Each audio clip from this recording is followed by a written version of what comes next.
नमस्कार दोस्तों, stay motivated में आपका स्वागत है। तो दोस्तों, सवाल यह है कि बच्चे अक्सर बुढ़ापे में हमें क्यों छोड़ देते हैं। इसका कारण यह है आज की बदलती सोच या पारिवारिक रिश्तों में आती दूरी। आज के वीडियो में हम देखेंगे इन सवालों के जवाब कैसे खोजें और बुढ़ापे की इस कड़वी सच्चाई के बारे में खुलकर बात करें। दोस्त, इस वीडियो को अंत तक जरूर देखें क्योंकि यह कहानी आपके दिल को छू लेगी और आपको सोचने पर मजबूर कर देगी। चलिए शुरू करते हैं। अगर आप हमारे चैनल पर नए हैं, लाइक, शेयर और करना न भूलें। इसकी सदस्यता लें ताकि ऐसे प्रेरणादायक कहानियां हर दिन आप तक पहुंचती रहती हैं। तो चलिए जीवन के इस सत्य को समझना जानते हैं और इससे जुड़े सबक कैसे सीखें। तो चलिए उस कहानी की ओर बढ़ो जो इस प्रश्न के हर पहलू को उजागर करें। एक बार की बात है, एक ब्राह्मण और उसके शिष्य निकले भगवान को देखने के लिए एक लंबी यात्रा पर। रास्ता सुंदर था लेकिन थका देने वाला था। चलते चलते शिष्य की नजर एक वृद्धाश्रम पर पड़ी। उसने देखा कि वहां बहुत से माता पिता रह रहे थे जो कभी अपने घर में सम्मानजनक और समृद्ध जीवन जीते थे। शिष्य आश्चर्य और दुख से अपने गुरु से पूछा, गुरुवर, ये दुनिया इतनी क्रूर क्यों है? कहा जाता है कि जब माता पिता को अपने बच्चों की सबसे अधिक आवश्यकता होती है, वे उन्हें छोड़ देते हैं और उन्हें वृद्धाश्रम भेजो। ऐसा क्यों होता है? ब्राह्मण ने शिष्य की बात सुनी और मुस्कुराते हुए बोले, बेटा, दुनिया जैसा कि प्रतीत होता है वैसा नहीं है।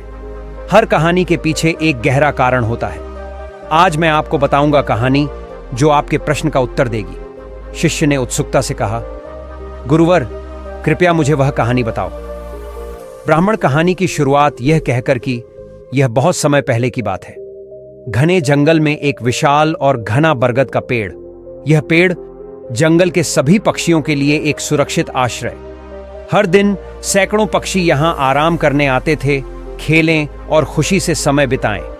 कुछ लोगों के लिए तो यह पेड़ उनका स्थायी निवास बन गया था। इस पेड़ ने न केवल उन्हें छाया दी बल्कि उन्हें सुरक्षा और भोजन भी दिया। ऐसा कहा जाता है कि जब हम किसी स्थान पर या किसी के साथ लंबे समय तक रहते हैं, समय के साथ हम उससे जुड़ जाते हैं। उन पक्षियों और बरगद के बीच भी वही लगाव था, पेड़ भी। लेकिन कुछ समय बाद वहां एक था, जंगल में भयंकर सूखा। कई वर्षों तक बारिश न होने के कारण जंगल के कई पेड़ सूख गए। वह विशाल बरगद का पेड़ भी पानी की कमी के कारण धीरे धीरे सूखने लगा, मुरझाने लगे, उसके पत्ते और शाखाएं गिरने लगे। यह विपत्ति देखकर वहां रहने वाले पक्षी एक एक करके पेड़ छोड़ दिया और अन्य स्थानों पर चले गए। लेकिन बूढ़ा गिद्ध अभी भी उस पेड़ पर रह रहा था। पक्षियों ने उसे सलाह दी, वहां से चले जाओ। लेकिन बूढ़ा गिद्ध, उसने मन ही मन सोचा, मैं तो पैदा ही हुआ था इस पेड़ पर। मैं यहीं पला बढ़ा हूं और यहां खेला, और मेरे जीवन के सबसे सुखद क्षण रहे इस पेड़ के समीप बिताया गया समय हमेशा मुझे सुरक्षा दी है। आज जब यह पेड़ संकट में है, मैं कैसे कर सकता हूं इसे अकेला छोड़ दो।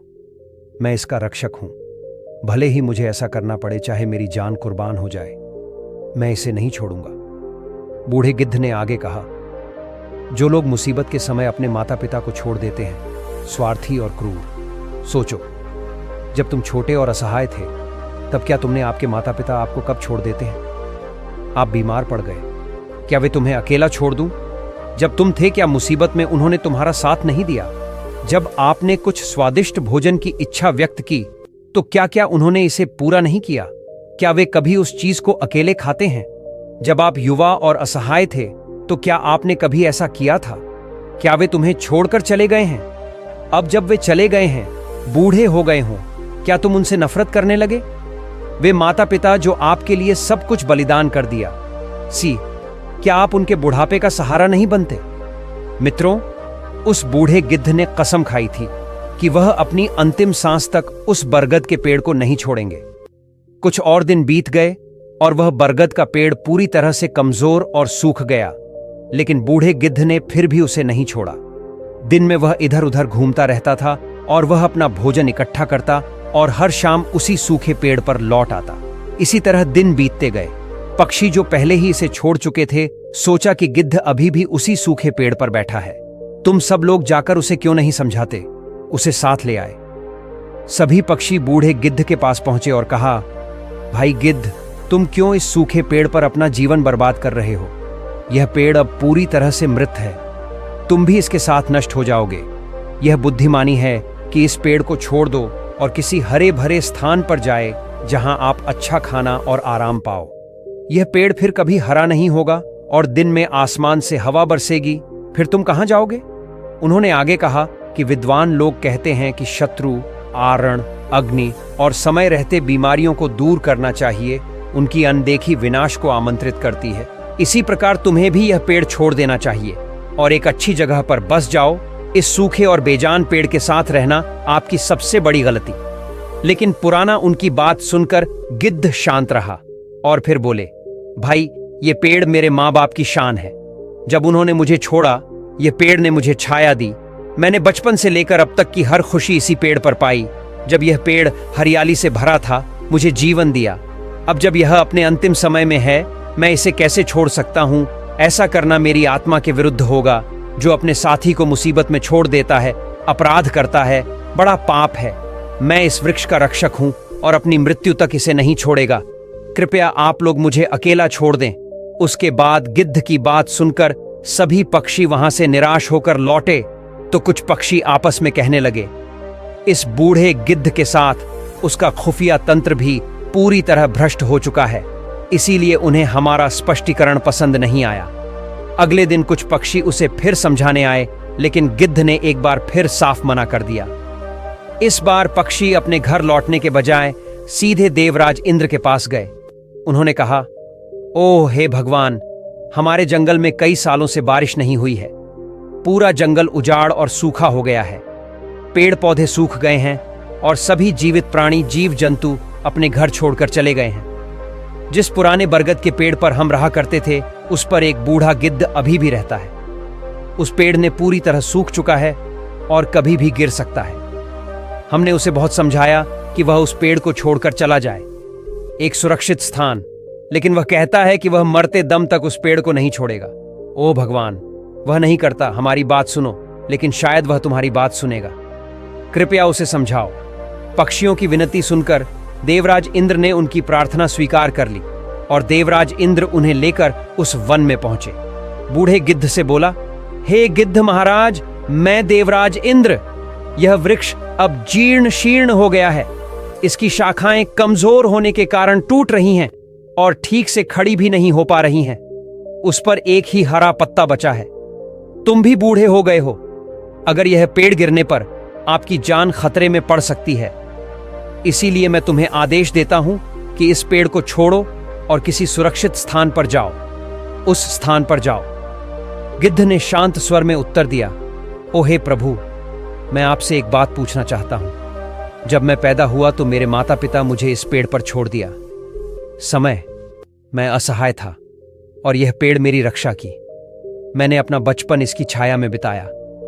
मैं यहीं खेला और यहीं बड़ा हुआ और मुझे जीवन की सारी खुशियां मिल गईं इस पेड़ की छाया में। आज जब यह पेड़ संकट में है, क्या मुझे इसे छोड़ देना चाहिए? स्वार्थी लोगों का काम है इसे छोड़ना। मुसीबत के समय अपने दोस्तों, अपने भाइयों या अपने माता पिता के साथ खड़े होते हैं। मैं ऐसा कभी नहीं कर सकता। मैं अपनी आखिरी सांस तक इस पेड़ का समर्थन करूंगा। मैं मौत से नहीं डरता, लेकिन मैं इस पेड़ को छोड़ने का दर्द सहन नहीं कर पाऊंगा। गिद्ध की यह भक्ति देखकर देवराज इंद्र बहुत प्रसन्न हुए और बोले, हे भगवान, गिद्ध महाराज, आपका अद्भुत प्रेम और बलिदान ने मेरे दिल को छू लिया है। मैं तुम्हें एक वरदान देना चाहता हूं। बताओ मुझे, तुम मुझसे क्या चाहते हो? गिद्ध ने सिर झुकाकर कहा, हे भगवान, मैं नहीं चाहता कि कोई मुझे देखे। किसी वरदान की जरूरत है। अगर आपको मुझ पर दया दिखाना चाहते हो तो इस पेड़ को आशीर्वाद दो। यह फिर से हरा हो गया। कोई बात नहीं, कितना भी जीवन बचा हो, पर इस पेड़ में एक लंबी आयु। भविष्य में हजारों पक्षियों को आश्रय और खुशी मिलेगी। यह मेरे लिए सबसे बड़ी खुशी होगी। गिद्ध की बातें सुनकर देवराज इंद्र बहुत क्रोधित हुए। उसने तुरंत वह पेड़ बना दिया। फिर से हरियाली छा गई। पूरे जंगल में बारिश होने लगी। सूखा समाप्त हो गया और जंगल फिर से हरियाली से भर गया। पक्षी और जानवर जो जंगल छोड़कर चले गए थे, सभी पक्षी वापस लौट आए। वे उस बरगद के पेड़ पर खुशी से रहने लगे। सभी ने बूढ़े गिद्ध की वफादारी और बलिदान की सराहना की। पक्षी बूढ़े गिद्ध की सेवा करने लगे। उसके लिए भोजन और पानी लाओ और उस गिद्ध को पूरा सम्मान देकर उसका आदर करने लगे। मित्रों, ब्राह्मण इस तरह बूढ़े गिद्ध ने अपना सारा समय शिष्य से कहा। उन्होंने अपने जीवन के अंतिम दिन खुशी और संतुष्टि के साथ बिताए। उनकी निष्ठा और समर्पण ने सिखाया, बुरे वक्त में कभी भी अपनों का साथ नहीं छोड़ना चाहिए। विशेषकर हमारे माता पिता, जिसने हमें जन्म दिया और हमें सक्षम बनाया। उन्होंने बहुत से बच्चे पैदा किए, समस्याओं और हमें उठाया। अगर हम उनके बुढ़ापे में उनका साथ नहीं दे सकते तो हमारा जीवन बेकार है। याद रखें, अगर आज आप अपने माता पिता का साथ नहीं देते तो भविष्य में आपके बच्चे भी, भगवान बुद्ध कहते हैं कि मैं भी तुम्हारे साथ वैसा ही व्यवहार करूंगा, कि हमें अपने कर्मों का फल मिले। आप जिस तरह से व्यवहार करते हैं, अपने माता पिता और बड़ों के साथ भी ऐसा ही किया जाएगा आपके साथ। यह है प्रकृति का अपरिवर्तनीय नियम। महात्मा ने आगे कहा कि धन, संपत्ति और भौतिक सुख सब यहीं रह जाएंगे, लेकिन आप अपने माता पिता को जो सेवा और प्यार देते हैं और प्रियजन आपके साथ रहेंगे। इसलिए अपने जीवन को सार्थक बनाइए और अपने माता पिता के प्रति अपना कर्तव्य निभाएं। शिष्य को समझाओ गुरुवर ऐसी कहानी सुनाई जो न केवल बुजुर्गों के अकेलेपन की वजह तो बताता ही है, यह भी सिखाता है कि क्यों जीवन में मूल्य और परस्पर सम्मान आवश्यक है। उन्होंने कहा कि अक्सर लालच, अहंकार और आधुनिकता के अंधेरे में लोग अपने कर्तव्य भूल जाते हैं।